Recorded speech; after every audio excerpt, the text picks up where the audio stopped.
அஸ்ஸலாமு அலைக்கும் வரஹ்மத்துல்லாஹி வபரகாத்துஹு.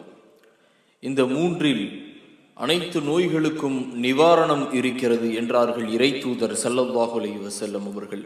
இப்னு அப்பாஸ் ரலியல்லாஹு அன்ஹு அவர்கள் அறிவிக்கின்றார்கள், புகாரிலே 5680வது ஹதீஸாக நபிகள் நாயகம் ஸல்லல்லாஹு அலைஹி வஸல்லம் அவர்கள் மூன்றில் நோய்க்கு நிவாரணம் உண்டு.